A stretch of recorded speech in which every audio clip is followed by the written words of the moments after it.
Bu videomiz temasi meni shu bir hafta ichida nimalar kutyapti. Ya'ni bugundan boshlab keyingi haftani shu kunigacha bo'lgan vaqt davomida meni nimalar kutyapti.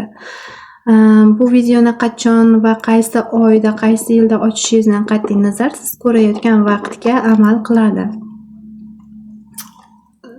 Bu videomiz variantiga soatlarni qo'yishga qaror qildim. Bu birinchi variant uchun bu soat. O'z energiyangizni yuboring. Birinchi variant uchun. Ikkinchi variant uchun. Ikkinchi variant uchun. Bu uchinchi variant uchun. Uchinchi variant uchun. Xo'p. Kartalarimizni tarqatamiz. Bir hafta ichida meni nimalar kutyapti?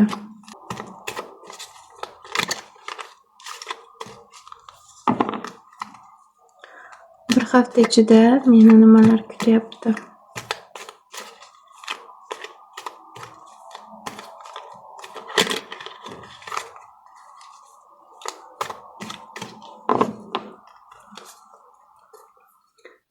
Bir hafta ichida meni nimalar kutyapti? Birinchi variant. Bir hafta ichida meni nimalar kutyapti? Ikkinchi variant. Bir hafta ichida meni nimalar kutyapti? Uchinchi variant. Qolgan variantlar chetiga qo'yamiz. Birinchi variant. Meni nimalar kutyapti? Bir hafta ichida. Va bu variant uchun 3 dona karta olamiz. Shu bir hafta ichida birinchi variant egasini nimalar kutyapti?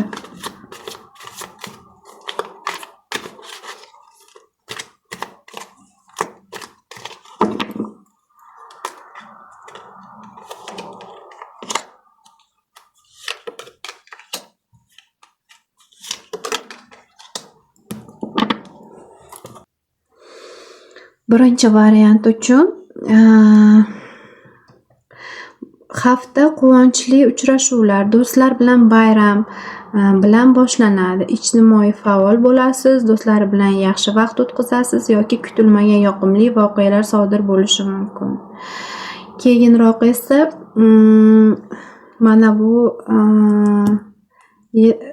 mana bu kartamiz shuni bildiradiki, kimdir sizga nisbatan ochiq emasligini, yashirin harakatlar qilayotganligini yoki qilishi mumkinligini bildiradi. Bu hafta kim bilandir qanday munosabatda bo'layotganingizga e'tiborliroq bo'ling. Bu karta haqiqat va adolatning yuzaga chiqish vaqti kelganini ko'rsatadi. Agar oldingi haftada, oldingi holatda hal qilinmagan vaziyatlar bo'lgan bo'lsa, bular hal bo'lishini ko'rsatadi. O'z harakatingizga e'tiborli bo'ling, chunki har bir harakatingiz adolat bilan baholaniladi. Bu kartamiz illyuziyani bildiradi va qanday tanlov ko'rsatish va haftada sizda ko'proq variantlar bo'lishi mumkin, lekin hamma narsaga haqiqatdek ko'rinaverishidan ehtiyot bo'ling. O'zingizga nisbatan halol bo'ling va aniq qarorlar bilan aniq qarorlar qabul qiling. Ya'ni illyuziyaga berilmang, ko'zbo'yamachilikka berilmang. Hamma narsaga realistik yondoshing va bu hafta ijtimoiy jihatdan faol va quvnoq hafta bo'ladi. Lekin ehtiyotkor bo'lishingiz talab etiladi, tavsiya etiladi, chunki kimdir nimadir sizga chalg'itishi mumkin bo'ladi. Haqiqat yuzaga chiqishi va adolatli natija berishi mumkin bo'ladi. Shuningdek, hayotda yangi imkoniyatlar ochilishi mumkin, lekin realistik qarorlar qabul qilishga harakat qiling. Ishonchli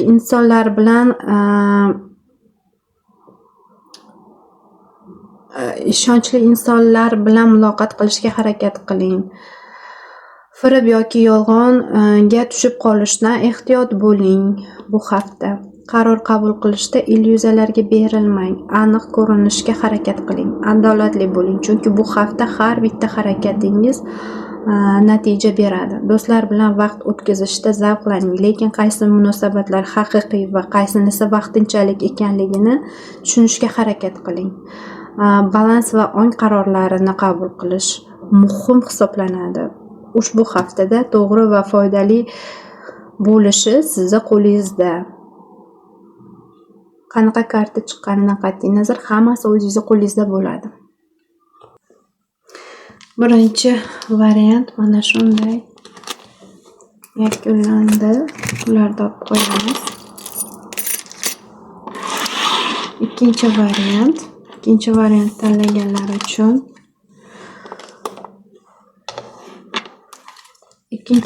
tanlaganlar uchun hafta qanday keladi, nimalarni olib keladi? Ikkinchi variant tanlaganlar uchun, ikkinchi variant egalari uchun hafta qanday keladi?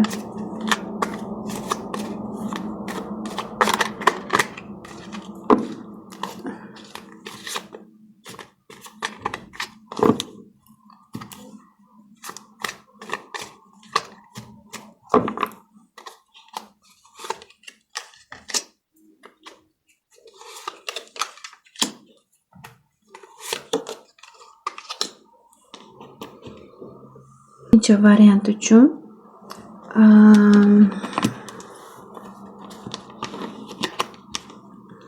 ikkinchi variantimizdagi birinchi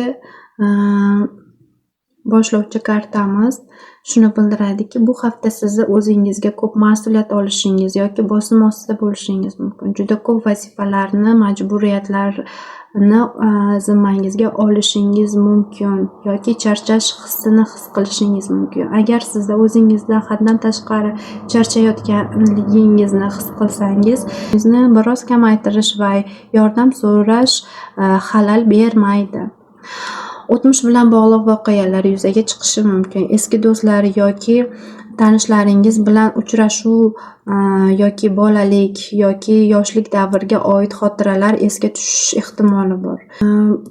Shuningdek, bu karta sizga hissiy tasalli beradigan iliq va samimiy holatlarni bo'lishini aytyapti.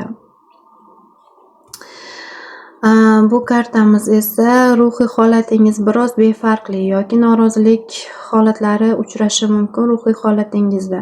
Nimadir sizni qiziqtirmay qo'yishi mumkin yoki oldinga siljishni o'rniga ichki dunyoyingizga ko'milib qolishingiz mumkinligini ko'rsatyapti. Imkoniyatlarda qo'ldan boy bermaslik uchun atrofingizdagilarga e'tiborliroq bo'lishingizni tavsiya qilyapti. Bu juda kuchli karta bo'lib, o'sish, yaratish va ichki uyg'unlikni bildiradi. Hafta davomida siz ijobiy energiya bilan to'lasiz. O'zingizni yanada barqaror, osoyishta his qilishni boshlaysiz. Ayollik energiyasi, ona, opa-singillar yoki do'stlar, ayollar siz uchun muhim rol o'ynashi mumkin. Bu hafta og'ir yoki bosim bilan boshlanishi mumkin, lekin o'tmish bilan bog'liq iliq xotiralar, insonlar sizga tasalli beradi. Biroq shuningdek ichki norozilik yoki zerikish hissi paydo bo'lishi mumkin. Lekin imperatrica kartamiz oxirida muhim lahzalarni sizga barqarorlik va o'sishni olib kelishini ko'rsatyapti. Sizga eski do'stlar yoki tanish odamlardan xabar yoki uchrashuv bo'lishi mumkinligini, ish yoki hayotda ko'proq mas'uliyat olishingiz mumkinlik ehtimoli borligini ko'rsatyapti. O'zingizni charchab qolmaslik uchun atrofingizdan yordam olishga uyalmang. Ya'ni atrofingizdagilardan yordam so'rashda tortinmasligingizni maslahat beradi. Muhim qarorlar qabul qilishda ichki hislaringizga quloq soling. Ayollardan yoki ijodiy faoliyatdan ilhom olishingiz mumkin. Yukingizni kamaytirish, har doim ham hamma narsani o'zingiz qilishga majbur emassiz. O'tmishdagi iliq xotiralar, zavqlanish, lekin u yerda qolib ketmaslikni maslahat beraman. Chunki ichki norozilik yoki zerikish hissi paydo bo'lishi mumkin. Imkoniyatlaringizdan qo'ldan boy bermang, ularda yangi imkoniyatlarni kuzating. Yaratish va yangilanish uchun yaxshi imkoniyatlar beriladi sizga, ularni qo'ldan boy bermang. Hafta siz uchun muhim o'zgarishlar olib kelishi mumkin, lekin asosiysi ichki muvozanat va energiyani to'g'ri taqsimlash kerak bo'ladi.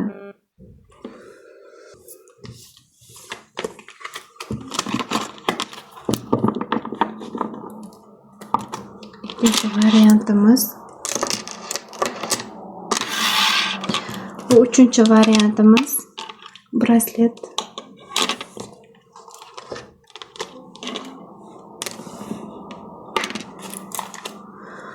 Uchinchi variantni tanlagan inson uchun haftada qanday yangiliklar bo'ladi? Bir haftaning ichida nimalar kutyapti? Uchinchi variantni tanlagan inson uchun.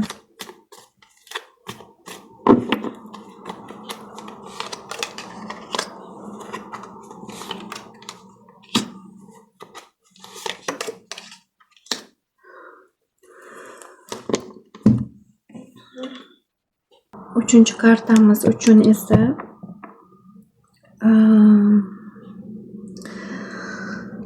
bu kartamiz bu hafta oldingizda ko'plab imkoniyatlar yoki variantlar bo'lishi mumkinligini aytadi. Hammasi ham real emas. Qaror qabul qilishda hushyor bo'lishingiz va illyuziyalarga berilmasligingiz muhimligini ko'rsatyapti. Yangi takliflar yoki imkoniyatlar bo'lishi mumkin, lekin ularni sinchkovlik bilan tekshiring. Va bu kartamiz ichki izlanishlar yoki yolg'iz qolish istagini his qilishingiz mumkin. Bu hafta ko'proq o'zingizga e'tiborli bo'ling. O'z fikrlaringizni tahlil qiling va ichki donoligingizga tayanish kerak bo'ladi. Tez harakat qilishdan ko'ra ko'proq chuqur o'ylanib, muhim qarorlar qabul qilishingiz mumkin bo'ladi. Bu kartamiz esa moddiy amaliy jihatdan va yangi boshlanish, ish, moliya, barqarorlik bilan bog'liq yangiliklar kelishi mumkinligini ko'rsatadi. Yangi daromad manbai, biznes imkoniyatlari yoki foydali sarmoya bo'lishi ehtimoli bor. Bu hafta real natijalar olishingiz mumkin. Bu kartamiz esa barqarorlik, moliyaviy farovonlikni bildiradi. Qanaqadir rejalar, ishonchli rejalarga urg'u beradi.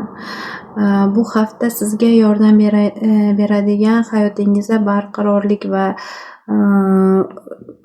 osoyishtalik keltiradigan ayol obrazidagi kimdir paydo bo'lishi mumkin. Ish yoki shaxsiy hayotda aniq natijalarga erishish ehtimoli bor. Xulosa qilib aytadigan bo'lsak, bu hafta sizni oldingizda turgan imkoniyatlarni ko'rasiz, lekin ularni real yoki illyuziyaligiga e'tiborliroq bo'lishingizni tavsiya qilaman. Ichki izlanish va yolg'iz qolish istagi paydo bo'lishi mumkin. Siz bundan unumliroq foydalaning, lekin bu bilan birga amaliy jihatdan yaxshi yangiliklar kutilmoqda. Moliyaviy va imkoniyatlar barqarorligi kutilmoqda. Vaziyatlar sizni foydangizga hal bo'lishi mumkin. Yangi ish, daromad manbai haqida xabar kelishi mumkin. Ishingizda o'zgarish, tahlil qilish zarur bo'lgan shoshilinch qarorlar paydo bo'lgan paytda shoshilmasdan qaror qabul qilishni sizga maslahat beraman. Moliyaviy barqarorlik, moddiy jihatdan o'sish, yo'l ochilish ehtimoli bor. Hayotingizda mustahkam va ishonchli amaliy fikrlar bildira oladigan qandaydir ayol kishi sizga yordam berishi mumkin. Illyuziyalarga uchmang, haqiqatni aniq ko'rishga harakat qiling. Qaror qabul qilishda oldin o'zingiz bilan yolg'iz qolib, hamma narsani sinchkovlik bilan o'ylab chiqing. Moliyaviy va amaliy imkoniyatlaringizni qo'ldan boy bermang. Bu hafta siz uchun foydali bo'lishi mumkin. Ishonchli va realistik yondashishga men sizni tavsiya qilaman. Umuman olganda hafta siz uchun ichki izlanish va real natijalarga erishish o'rtasida muvozanatni topish kerak bo'ladi. Haftaning so'ngida aniq natijalar, barqarorlikni his qilasiz. Bu hafta sizga samarali kelishi uchun qo'lingizdagi imkoniyatlarni va atrofingizdagi imkoniyatlarni boy bermaslikni sizga tavsiya qilaman. 3-variantimiz mana shulardan iborat edi. Va men keyingi videolarda ko'rishguncha deb qolaman. Videoga like bosib, yaqinlaringiz bilan bo'lishni unutmang.